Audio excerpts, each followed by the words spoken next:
Bonsoir, je suis donc, comme c'est indiqué, Denis Garnier, donc président de Démographie Responsable, qui est une association qui essaie d'alerter sur le fait que la démographie joue un rôle dans tous les problèmes qu'on connaît aujourd'hui.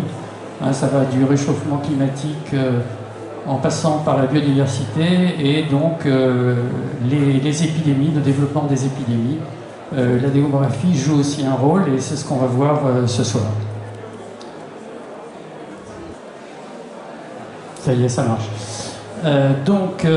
Avant, on va quand même refaire un peu un historique de l'évolution de la population mondiale. Donc ici, je pars du premier milliard. Donc c'est l'ère napoléonienne. Là, je vous ai mis le code civil. Le deuxième milliard, donc c'est... oui, je ne vous l'ai pas dit. Donc 123 ans après, vous avez le deuxième milliard au moment où Lindbergh traverse l'Atlantique. Et ça va s'accélérer, vous allez voir. 14 ans... Non. Je m'y perds, enfin peu importe. Donc en 1960, donc, on arrive au troisième milliard. Et donc ça va encore plus vite. 14 ans après, donc en 74, élection de Valéry Giscard d'Estaing. Là, on est 4 milliards sur la planète. 13 ans après, donc il y a eu un krach boursier en 87, on est 5 milliards.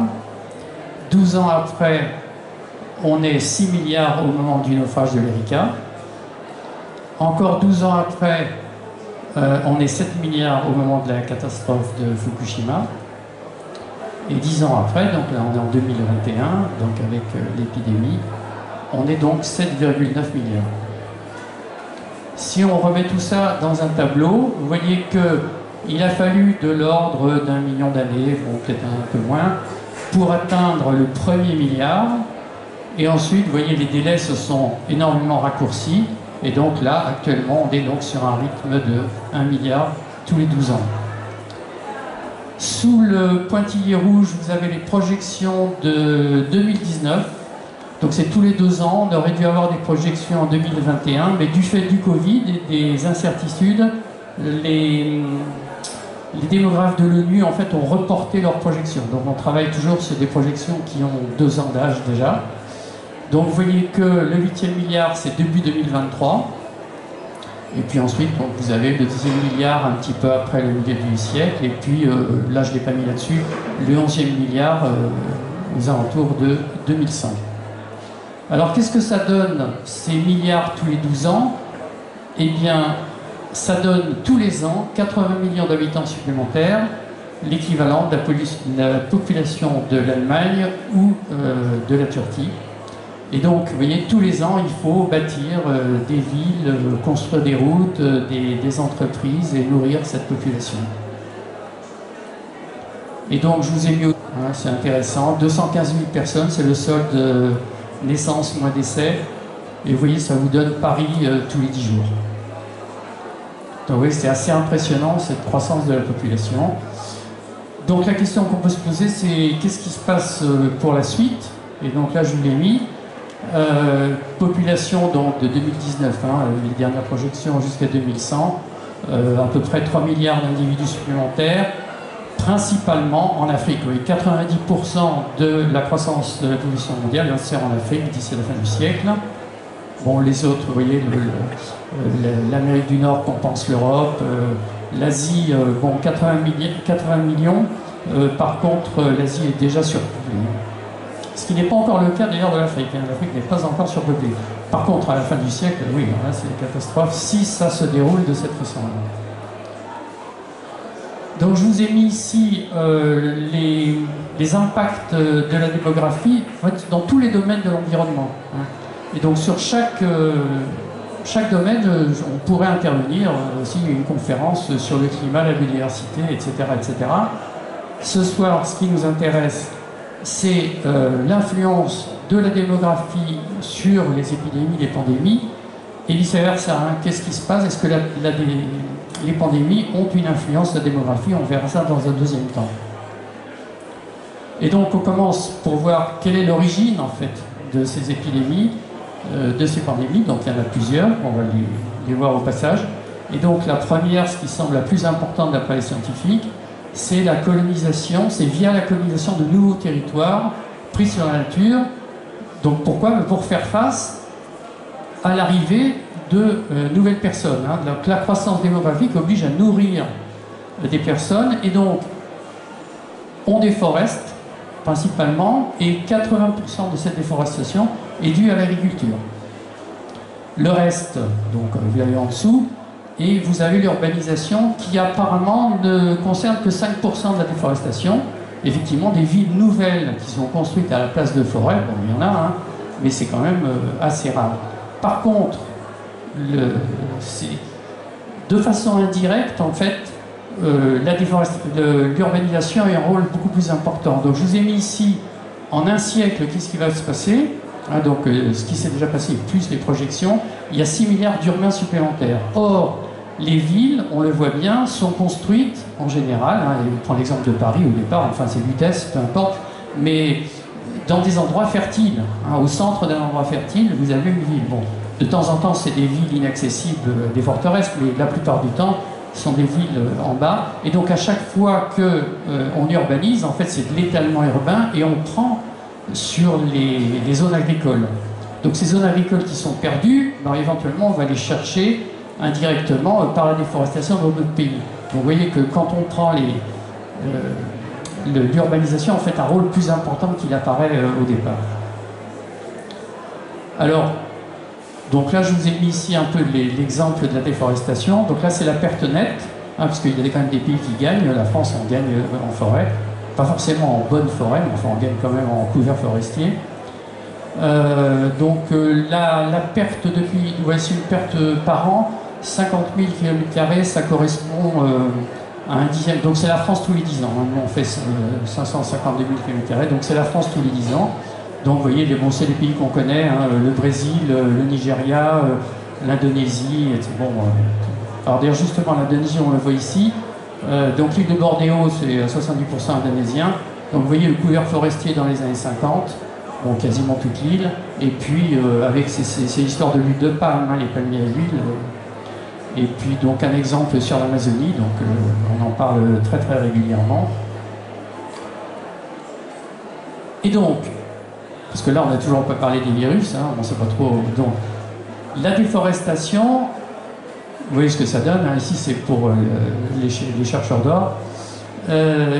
On attaque la biodiversité, en fait. Hein, on rentre en contact et on attaque la biodiversité. Et ça se passe de quelle façon? Eh bien, vous imaginez, vous avez tous ces animaux qui vivent sur un espace, on leur enlève une partie de cet espace, donc ils se retrouvent beaucoup plus concentré, il y a une promiscuité, il y a du stress, et en fait peut très bien y avoir, et il y a évidemment transmission de germes, de virus, bactéries ou autres, d'une espèce à l'autre. C'est beaucoup plus facile, elles sont beaucoup plus proches, elles sont un peu perdues, etc. Alors il faut savoir qu'en fait toutes les espèces hébergent des virus, des bactéries, etc. Nous-mêmes on héberge des bactéries, hein, dans le système digestif.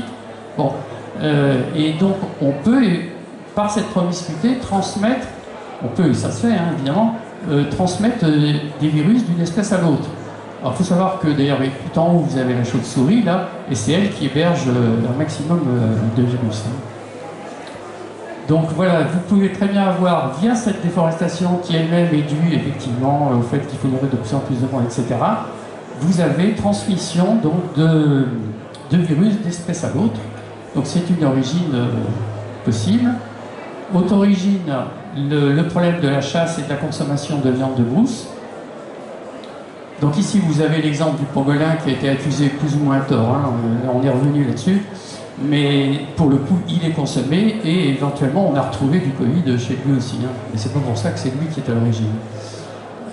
Et puis aussi il est chassé pour ses écailles qui ont soi-disant des vertus thérapeutiques. Alors qu'est-ce qui se passe en fait?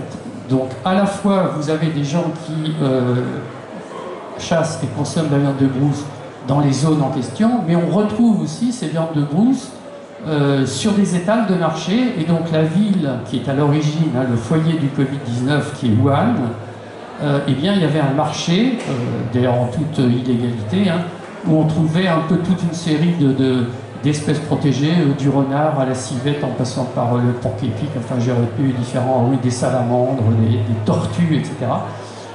Donc évidemment c'est un moyen de transmettre assez rapidement ces virus aussi. Autre problème, la proximité avec les élevages industriels. Donc là il y a un exemple qui est tout à fait répertorié par les scientifiques, c'est ce qu'on appelle le virus Nipah, donc je vous l'ai mis ici, qui en fait a été transmis donc, par des chauves-souris frugivores qui ont été obligés de partir de zones forestières, qui se sont réfugiés aux abords de grands élevages de porcs en Malaisie. Et puis des excréments, etc., ont été récupérés par les cochons qui sont tombés malades, qui toussent, etc., et qui ont filé le virus aux êtres humains. Et dès maintenant, on se retrouve en Inde avec une espèce de virus qui reste là et qui pose de gros problèmes. Hein. Ça affecte le cerveau, etc. Enfin bon. Donc voilà un exemple de transmission qui est bien étudié par les scientifiques. Autre problème, toujours issu en fait des besoins d'une population de plus en plus nombreuse. Ici, c'est la construction du barrage d'Aslan en 1977, je crois, 1977. Là, on a donc plein de zones qui ont été humidifiées, enfin même inondées, humidifiées, etc. Et là, il y a eu le développement d'un moustique qui a piqué donc des animaux, des êtres humains, et je crois que c'est le virus de la vallée du Rift. Donc issu voilà, de cette perturbation environnementale. Autre type de perturbation environnementale, l'irrigation. Alors ici, c'est l'irrigation par inondation. Donc les rizières, le virus s'appelle donc de l'encéphalite japonaise, et donc il y a 3 milliards de personnes qui vivent sous la coupe, sous la crainte, disons, de cette encéphalite. Et donc vous voyez ici, on essaye de faire 3 récoltes de riz par an, enfin de rizières.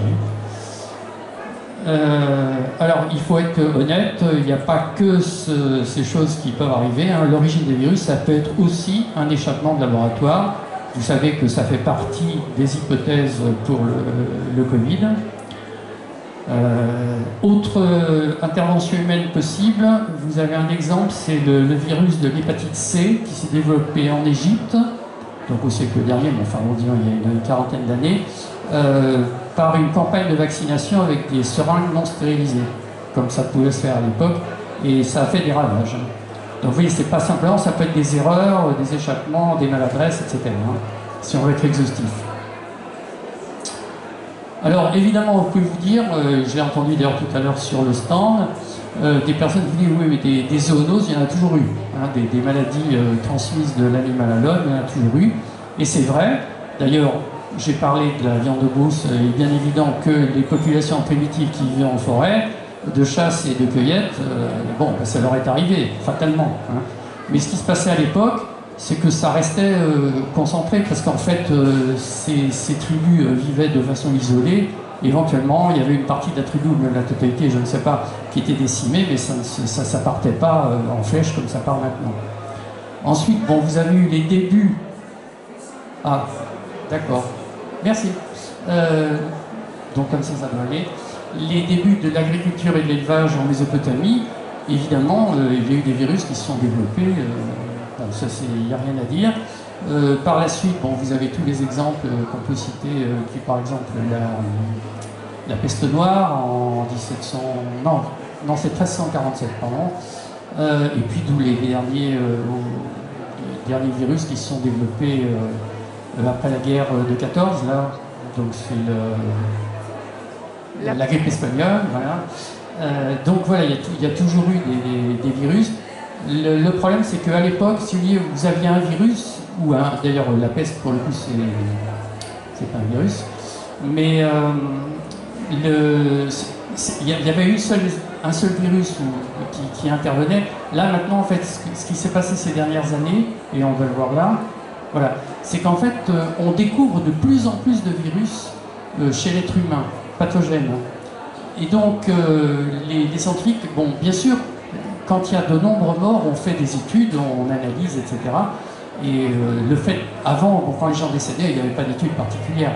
Mais même malgré ce biais des recherches, les scientifiques considèrent qu'il y a quand même, on met en évidence de plus en plus de virus. Et vous voyez un peu tous les noms que vous avez peut-être, Nipah, j'en ai parlé, tous les H5 machin, le MERS, donc là c'est un virus qui est transmis par le chameau, donc il y a des élevages de chameaux assez importants maintenant au Moyen-Orient, etc. Donc il y a quand même de plus en plus de virus qui apparaissent.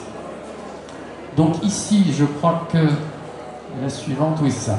Donc ce qu'on a vu jusqu'à maintenant, c'est l'origine possible du virus. Donc on peut considérer maintenant qu'il y a un certain nombre d'individus qui sont infectés et on peut essayer de voir comment ça se passe pour la diffusion du virus. Donc un virus qui arrive dans une région du monde où il y a beaucoup de monde, et d'ailleurs la plupart des virus arrivent en Asie et une partie en Afrique aussi. L'Asie est un continent surpeuplé. Je vous ai mis ici les densités du continent. Alors là, c'est vraiment d'ailleurs, vous l'avez, ce qu'on considère l'Asie. Il y a des gens qui considèrent que l'Asie utilise leur Asie. Bon. Mais même en faisant comme ça, on a quand même un continent surpeuplé. Donc quand un virus arrive dans un continent surpeuplé, plus il y a de monde, plus il y a de chances de transmettre. Voilà. Et puis vous avez les densités de population, on voit qu'elles sont assez importantes. Donc ça facilite évidemment la diffusion du virus. Toujours ici, donc le foyer de Covid, donc vous voyez c'est une province qui a un nombre d'habitants qui est un petit peu inférieur à la France, mais c'est de l'ordre de, nous on est 67, bon. Donc une densité 3 fois supérieure à la France, puisque nous on est à 112, et la ville elle-même, c'est l'agglomération parisienne. Donc vous imaginez si le virus avait eu pour origine l'agglomération parisienne, je pense d'ailleurs que les confinements auraient été encore beaucoup plus stricts que ce qu'on a eu ici. Alors autre problème, on l'a vu d'ailleurs pour Nipah, le virus Nipah, c'est l'abondance et la densité des élevages. Donc en Asie, vous avez la ville au centre, en périphérie énormément d'élevages, et puis très rapidement vous pouvez avoir la forêt. Vous voyez, c'est un pont très facilement pour un virus pour se développer. Et je vous ai mis ici, on trouve ça sur internet, les densités de bovins, puis on verra d'autres espèces après. Donc vous voyez, vous avez des densités équivalentes avec l'Europe. Mais d'ailleurs, vous pouvez être un peu étonné pourquoi il y a autant de bovins en Inde. C'est pas pour la consommation locale, c'est pour l'exportation. Donc vous voyez, on arrive quand même à de très fortes densités. Idem pour les porcs. Par contre, vous n'avez pas de porcs dans les pays musulmans, ou très peu. Et puis les densités de poulets. Vous voyez quand même. Alors évidemment, vous avez vu la photo de tout à l'heure.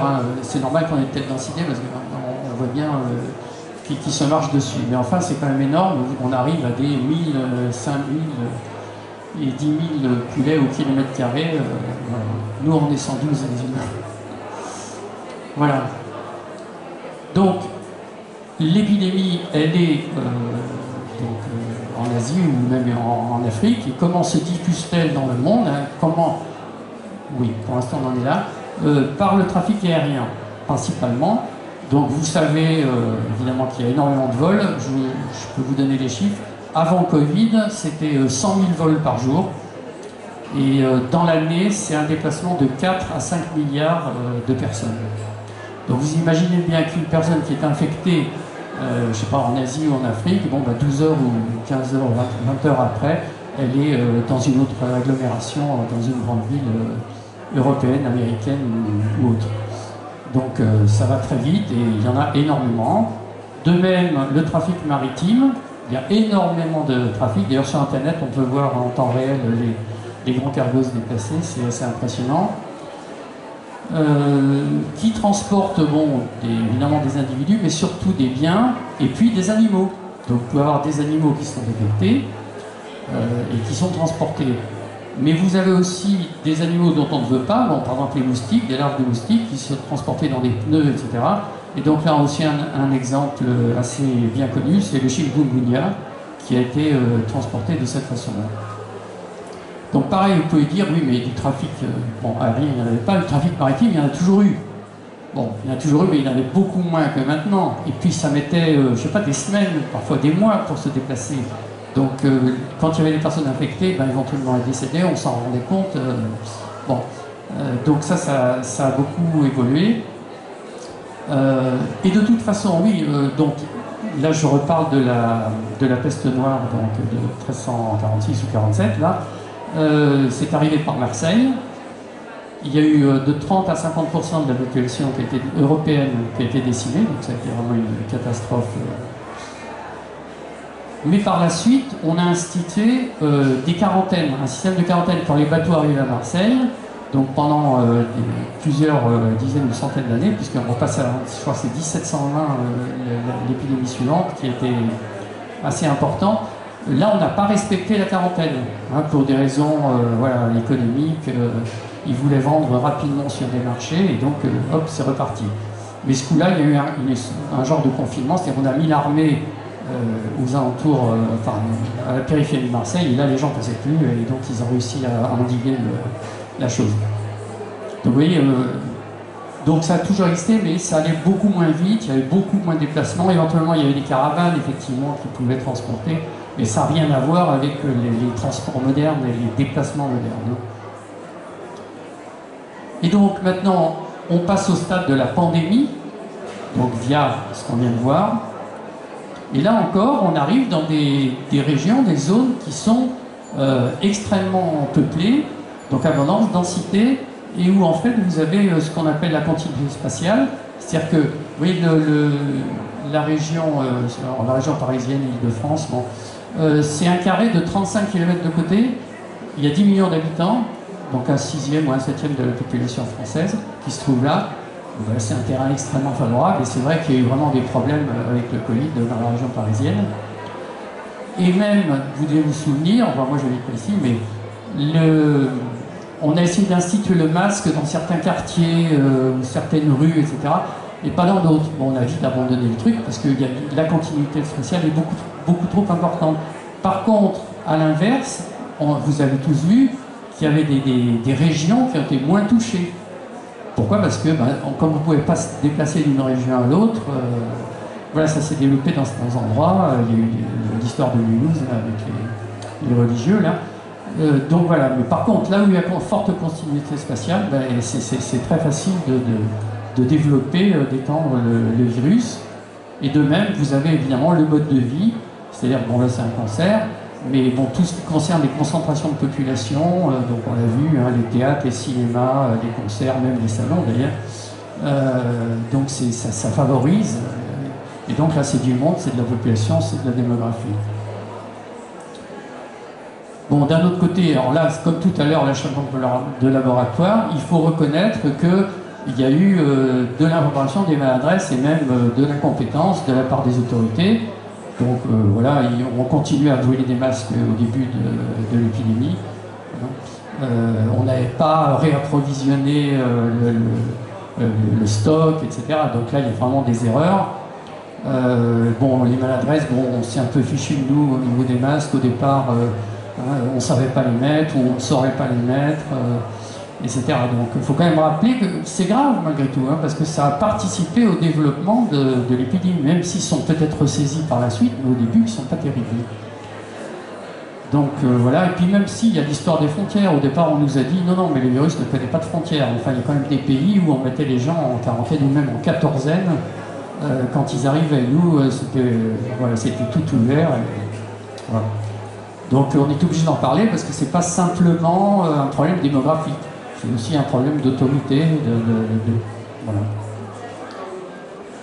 Donc là, on a vu jusqu'à maintenant l'impact de la démographie sur les pandémies, mais en retour, les pandémies, évidemment, ont un impact sur la démographie, hein, que ce soit au niveau des décès ou au niveau des naissances, comme on le voit. Donc là, je vous ai mis ce qu'on trouve assez facilement. Et ce qui est quand même le plus intéressant, c'est les décès par million d'habitants. Hein, parce qu'on incrimine souvent les États-Unis, le Brésil, à cause de l'origine politique, etc.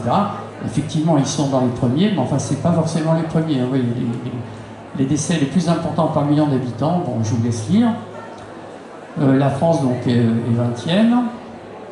Mais ce qui m'intéresse, moi, c'est comment les pandémies jouent sur la démographie. Alors je vous ai repris ici donc sur les 20 derniers mois, depuis en fait les débuts de la pandémie, et on a le chiffre jusqu'à octobre. Donc tout récemment, il y a 5 millions de décès dans le monde. Alors est-ce que ça joue sur la démographie mondiale? Ben, je vous ai mis en dessous, hein, j'ai refait le calcul, les 215 000 par jour dont je parlais tout à l'heure, donc 6,5 millions par mois. Donc ça c'est le solde, hein, c'est le croît démographique. Donc vous voyez qu'en fait, on a perdu un peu plus d'un mois de croît démographique sur les 10 derniers mois. Donc quelque part, évidemment 5 millions c'est énorme, hein, pour les personnes qui sont disparues, pour les familles, etc. C'est beaucoup de douleur, mais sur la courbe démographique on verra rien. Qu'est-ce qui se passe pour la France?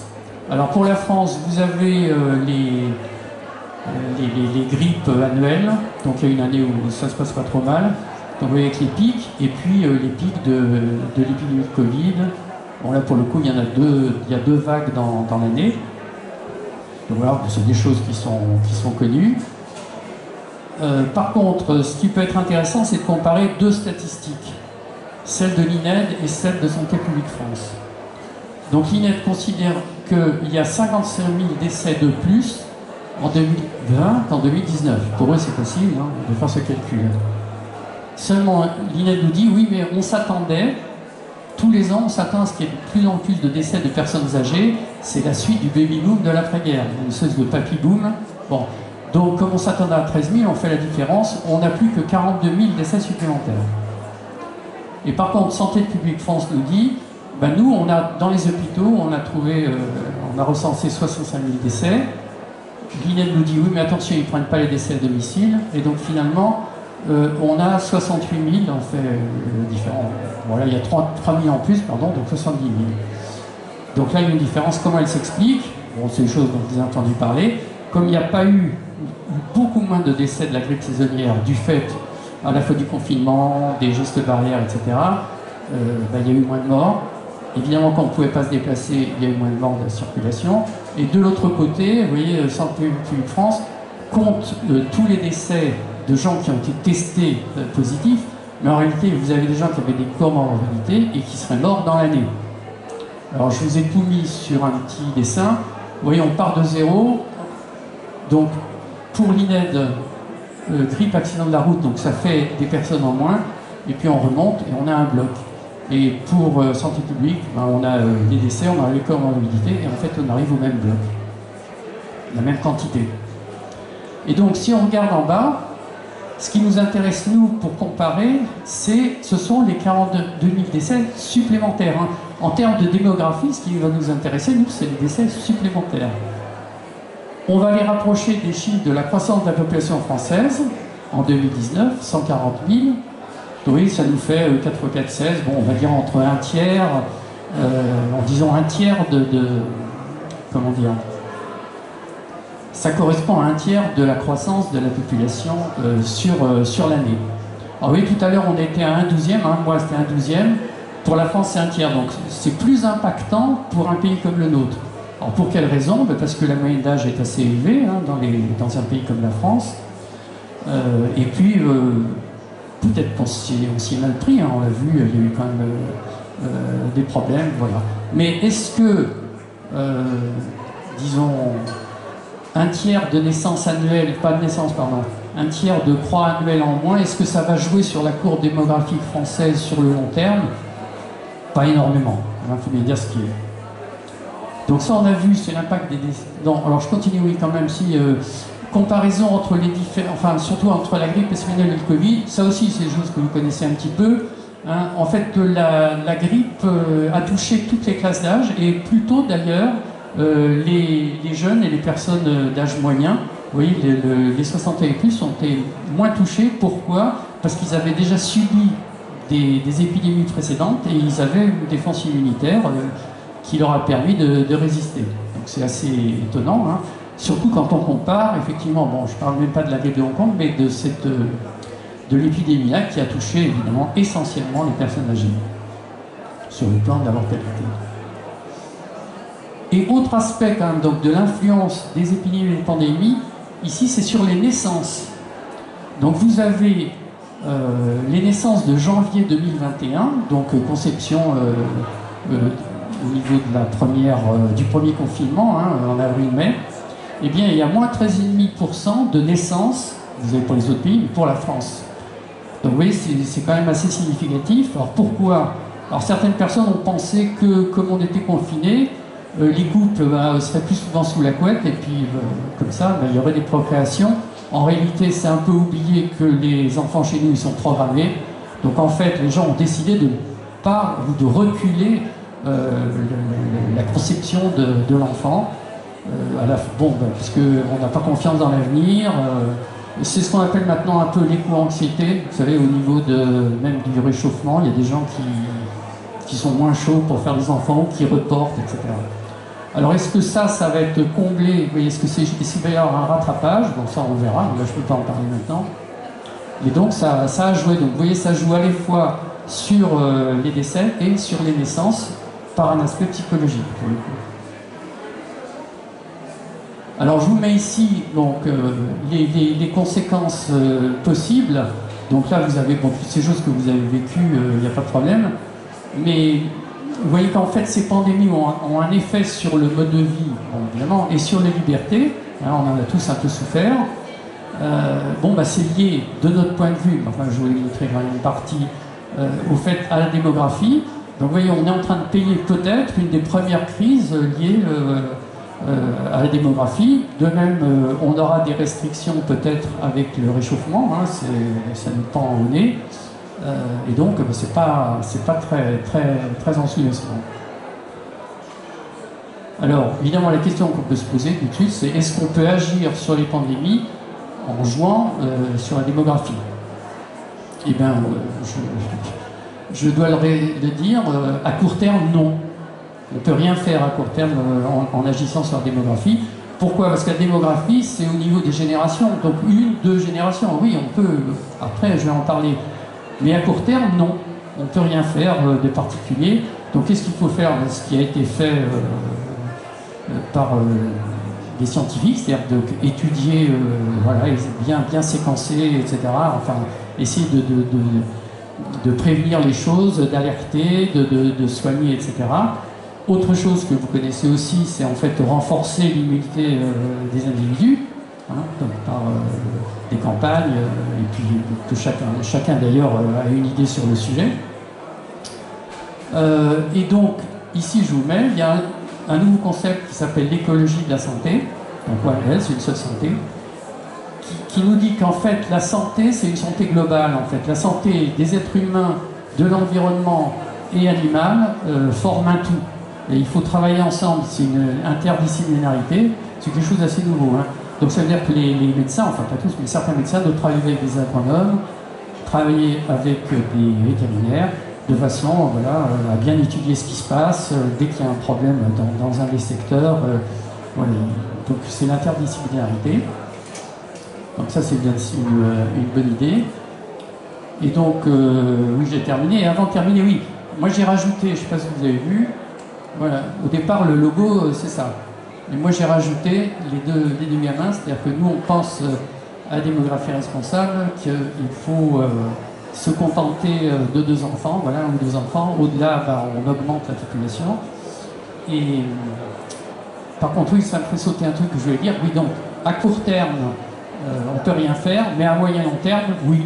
Hein, c'est évident, si la démographie a un rôle important dans l'apparition et la diffusion des épidémies, il est évident que si la population se stabilise, voire décroît, comme nous on aimerait bien dans notre association Démographie Responsable, eh bien, on peut arriver à minimiser les effets, l'apparition et les effets des pandémies. Si on arrête de déforester, on n'aura plus le problème qu'on a eu tout à l'heure, que j'ai vu au début. Voilà. Donc c'est ça que je veux dire. Sinon, j'ai terminé. Donc vous avez l'adresse de notre site, si ça vous intéresse. Et puis éventuellement, si vous voulez me poser des questions pour approfondir.